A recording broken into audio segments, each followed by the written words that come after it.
Welcome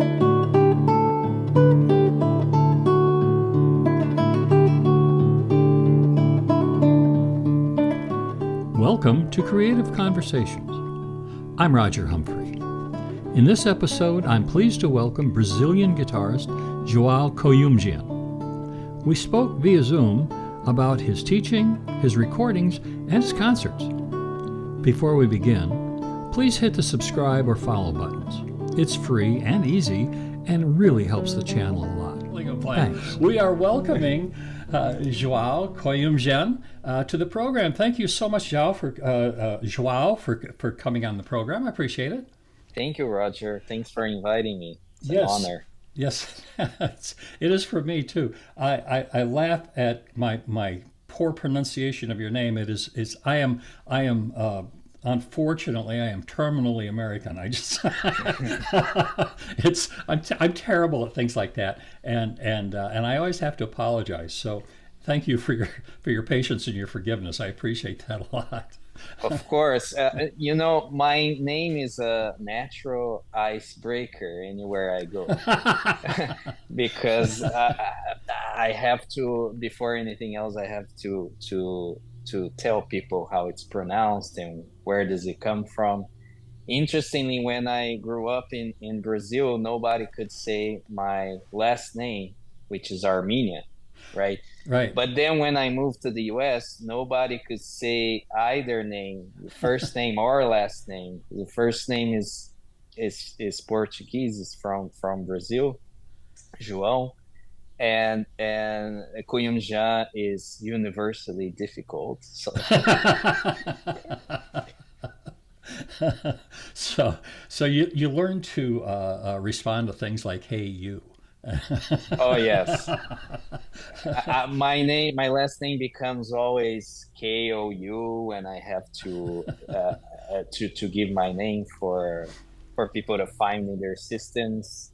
I never get to all of the letters. I just say K-O-U, and that's it. Well, again, I appreciate your patience. Thank you for that. Great deal. No problem. So, but you're from Brazil, and then you now reside in New York or in that area. So you went to, you're Juilliard trained, yes, with Sharon Nisbet? Yes, that's correct. I received my Bachelor of Music degree in São Paulo at the University of São Paulo, and I moved to New York in 2007 to work on my master's degree at Juilliard with Sharon Nisbet. Yes. I don't know her, but I have met her a couple of times when she's come through to play concerts, and very smart, very intelligent, and very nice. I really seem to like her a lot. So she would have no reason to remember me. But I certainly do remember her, and I think I have almost all of her recordings. I'm a fan of her playing. So she does a nice job. Yes, she's very forward thinking and very open to new ideas. And perhaps the greatest legacy of hers, how much she enlarged the guitar repertoire, especially with new concertos written for her by great composers from all over the world. Yeah, I have that CD. That's great. Yeah, I've played it a lot. So yes, and also, I mean, like just the Appalachian Dreams by Jack Duarte and so on. There's some great music in there. I really like her. So it must have been a treat to study with her. Yes, it was differently from what a lot of people think. She's a very nice lady, but she can be really, really tough inside doors in terms of, extracting the most out of you at any cost. And for that, I'm very grateful to her, because very few teachers have the courage to adopt that sort of approach. I had actually a former student, an adult who enjoys playing, who has taken me to task for being too nice. He thought that I should have been harder on him when he was taking lessons from him. Well, okay.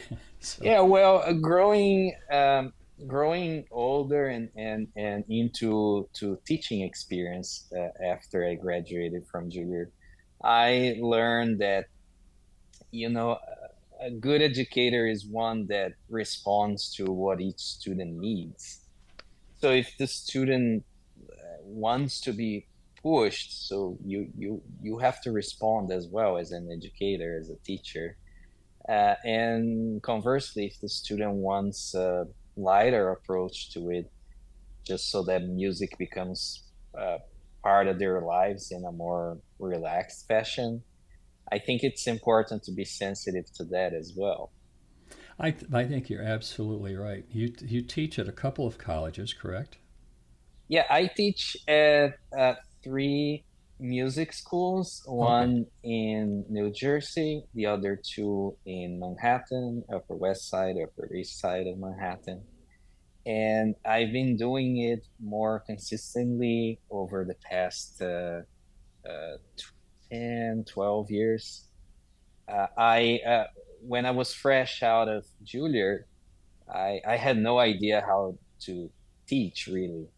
One would think that, you did so much schooling and you did so much training and performances everywhere, that it teaching comes naturally, but it doesn't. In fact, it's you're on the when you're a performer and student, you're on the receiving end of things. So to be able to learn the tools to be able to communicate that, to articulate that to students, uh, is quite hard. And what really saved me from being a very poor teacher from that point on was finding training with the Suzuki method. Oh, So most of my students uh, are receiving Suzuki lessons from me. oh, okay. So that's how I found my way as an educator, parallel to my activity as a performer on stage. So the your, your larger part of your student load is younger children and That's Yes, that's correct. About, I'd say, maybe 70, 80%. The bulk of my teaching work is with school age students. Yes, as early as 3 years old. yeah. And I have some adults and seniors, so it goes up to the 80s. So that's pretty much the spectrum of life.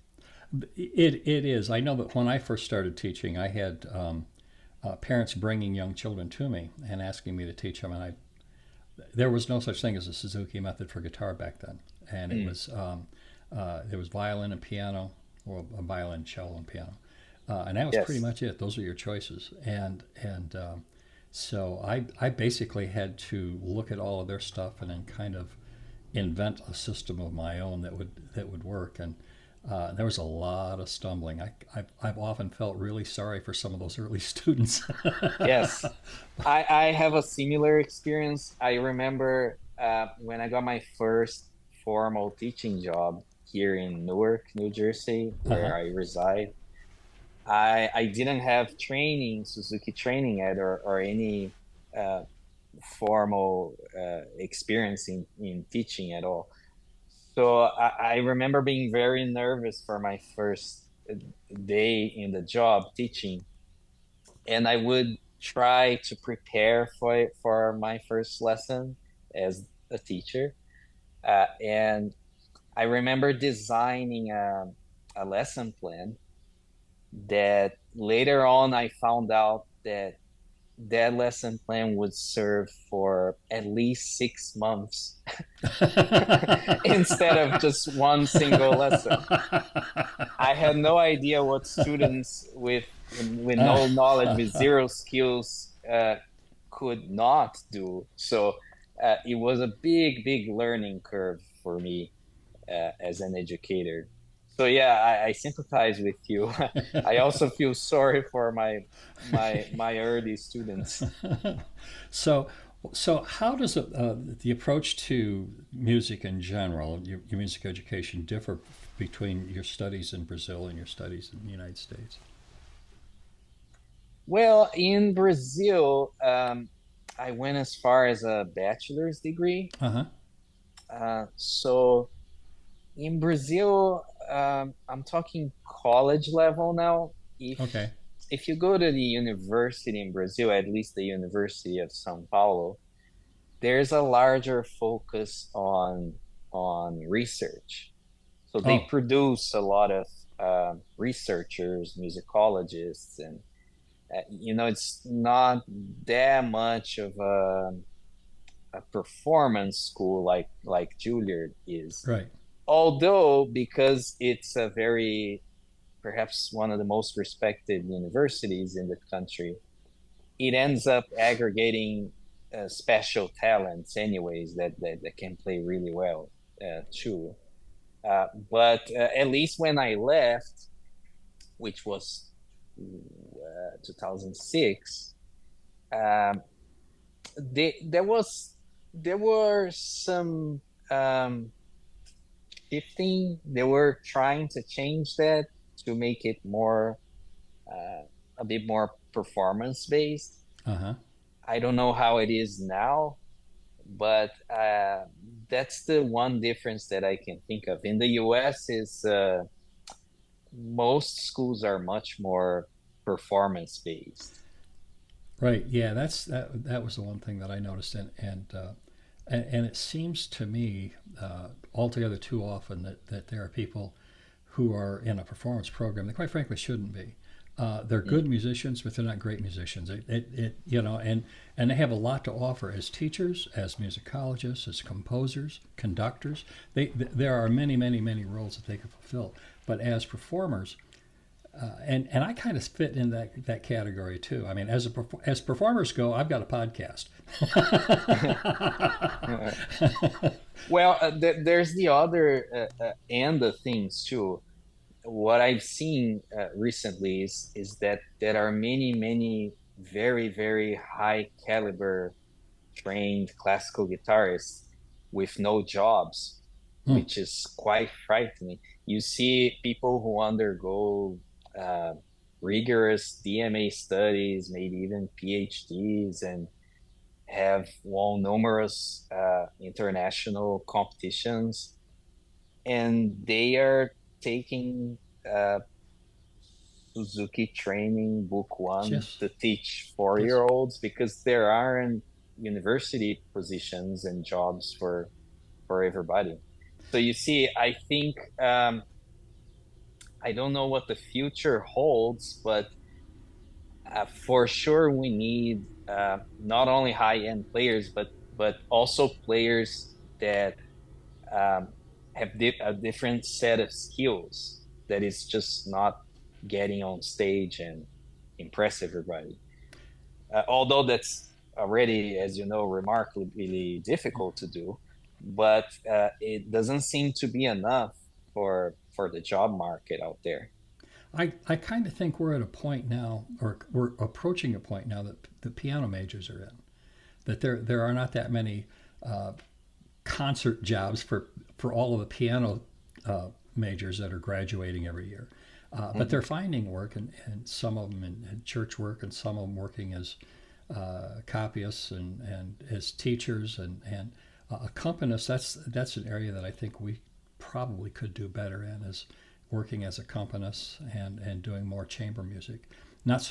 Not so much multiple guitar things like the LAGQ, but I've played in a trio with guitar, flute, and clarinet once, and I've played other things with guitar and two violins, and just that kind of ingratiating the guitar into the world of chamber music in general. Yes. And I think there's more room there for growth than there is in the solo world. And in my own opinion, my humble opinion, but there's Yes. so many piano teachers that they're piano players, I should say, they're graduating.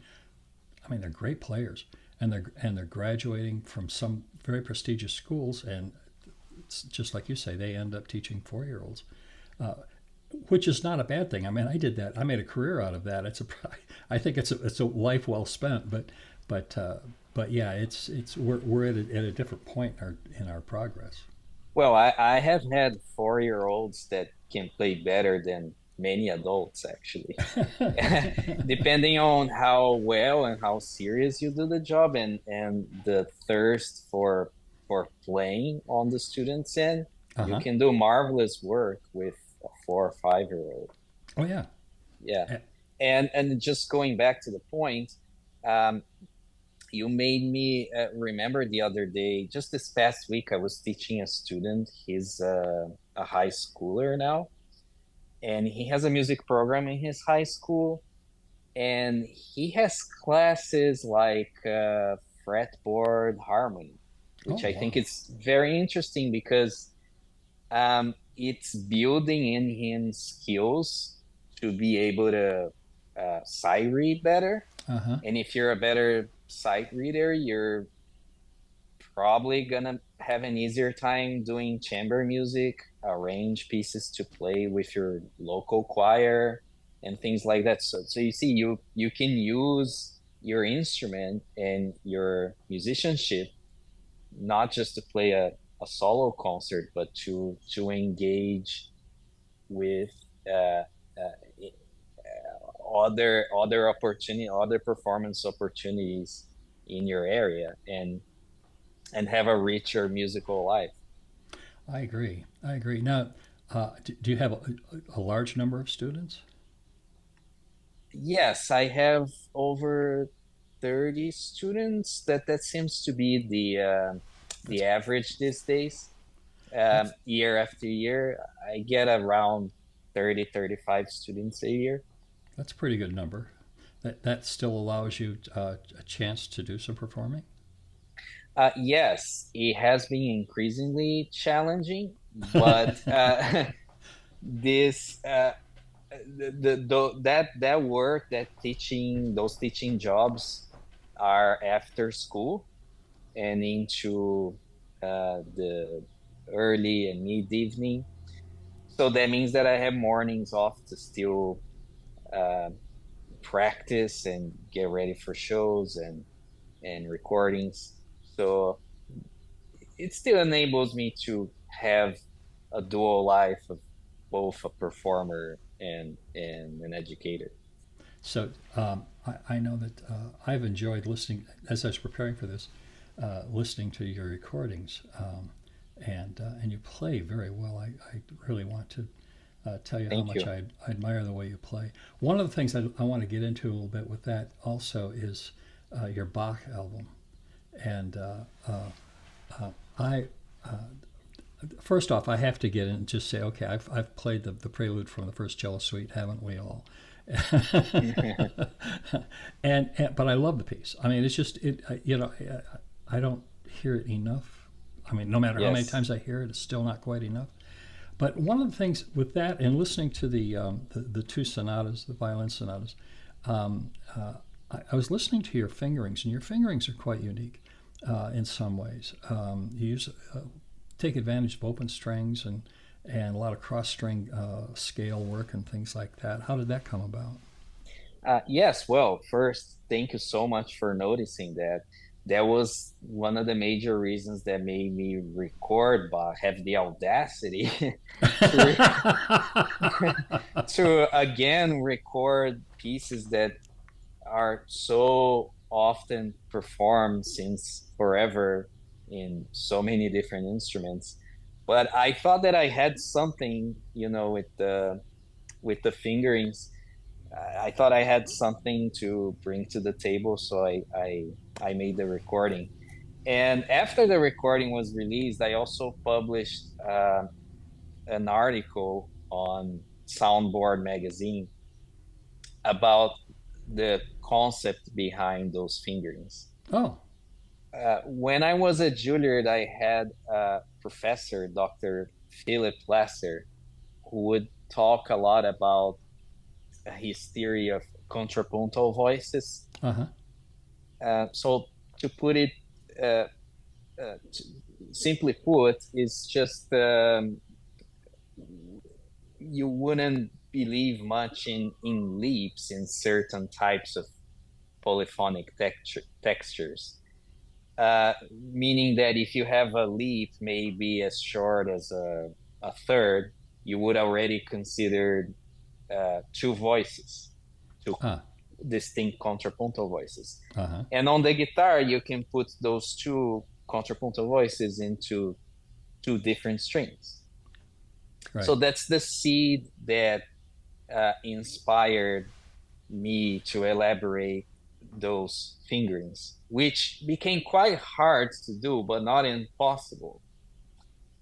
So after much work on it, and after having tested and played them through on stage, I thought that it was time to record them and make the statement that it's not better or worse than any others. It's just another version that illustrates this theory concept of contrapuntal voices. I know some years ago I bought a book of guitar transcriptions from the two-part inventions, and I thought it might be kind of fun to read through those. And I realized immediately that they just don't work particularly well. Even if you can play them, you really shouldn't. It's just, at least I shouldn't. And but one of the things that really popped out for me was as I was taking, because it's just two voices, perfect, this beautiful counterpoint, and I realized that if I played the lower voice with my thumb on the right hand and the upper voice with my fingers, it was easier for me in my mind to keep the two voices separate. And I could have these two running lines, because I tend to think, I know a lot of guitar players do too, tend to think of, at least when I'm first learning a piece, as everything becomes very vertical. I play these two notes and then these two notes and then these two Yes. notes. And at some point it has to be laid on its side and become horizontal so that you have these flowing lines.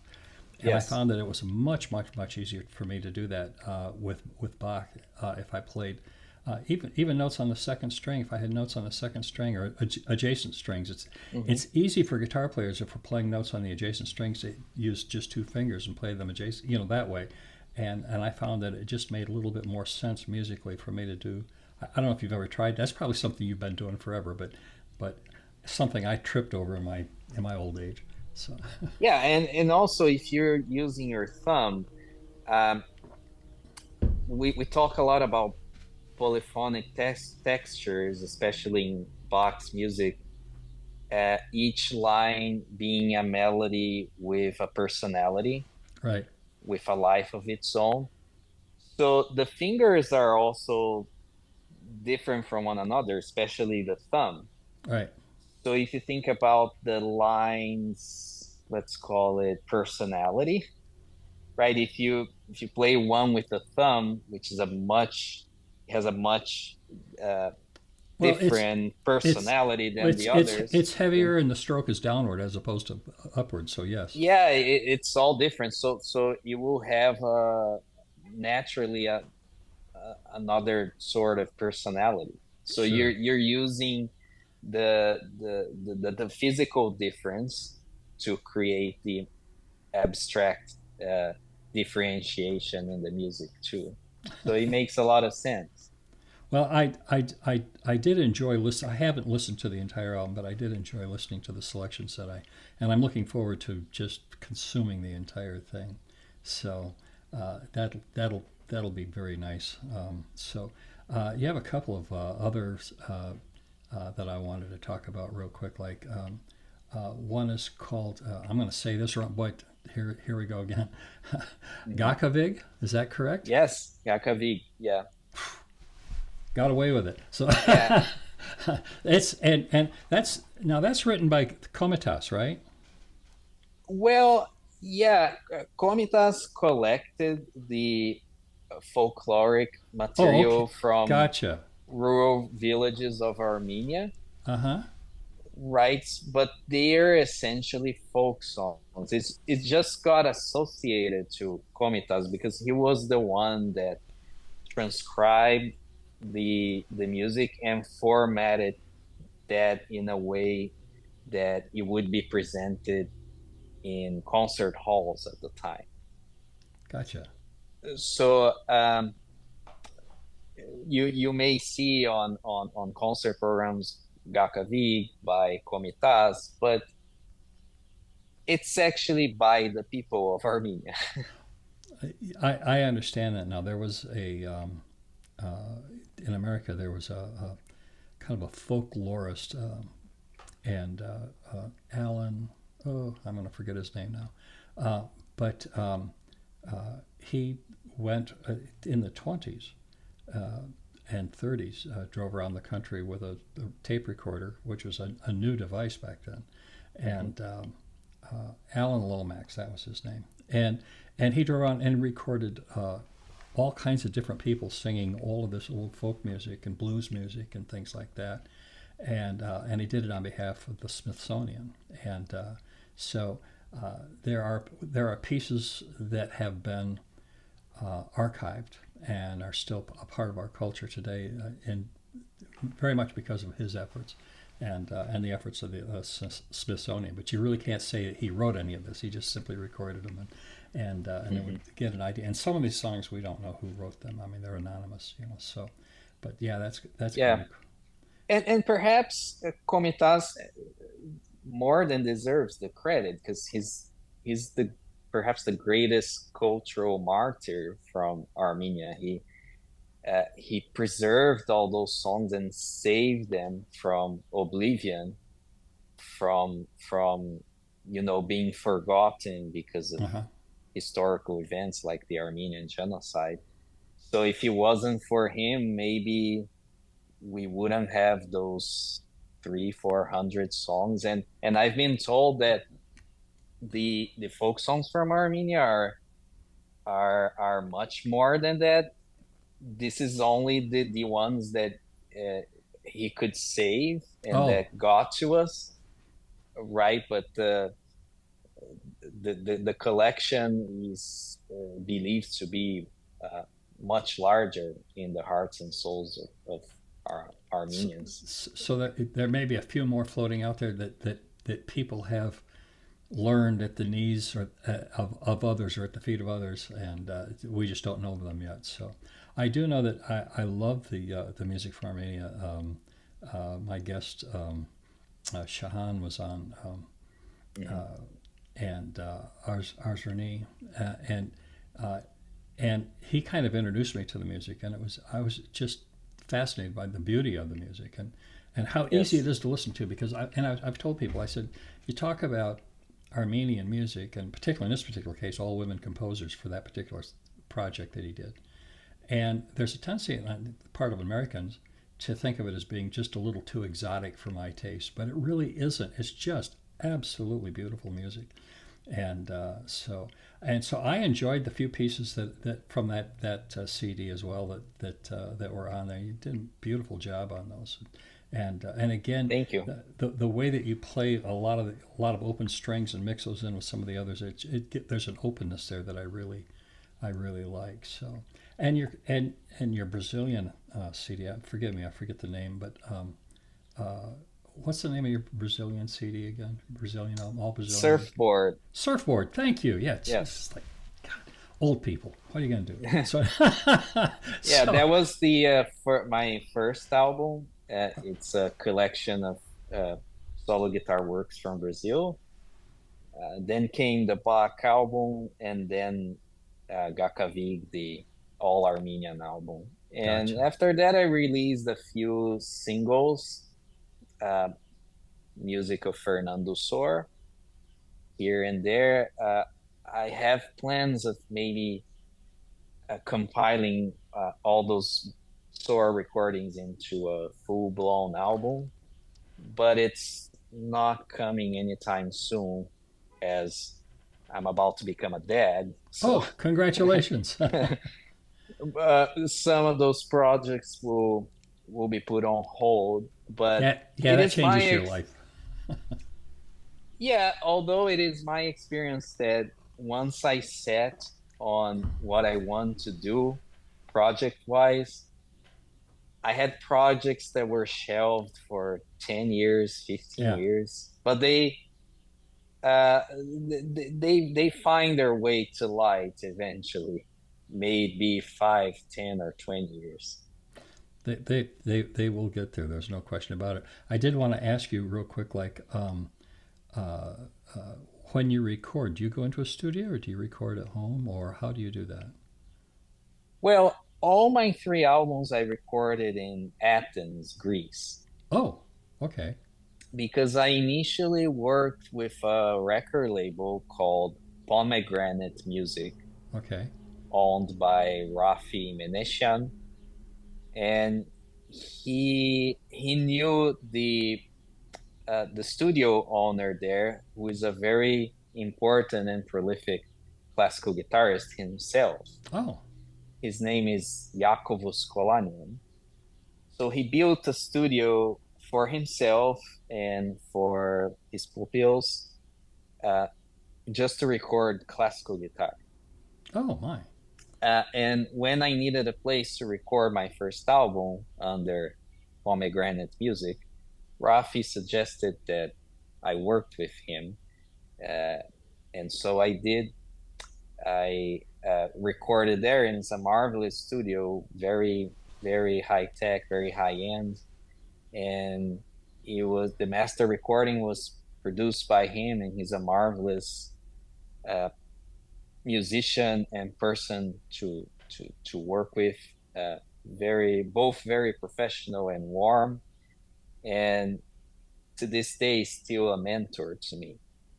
I just know that the sound was really quite lovely. I've done some recording in before, and I, little things like that stick out to me. It's just the quality of just the quality of the recording, the ability to, particularly classical guitar, generally recorded so poorly, and I just thought that was very nicely done. So congratulations on that. So do you have any new projects coming up? What's new?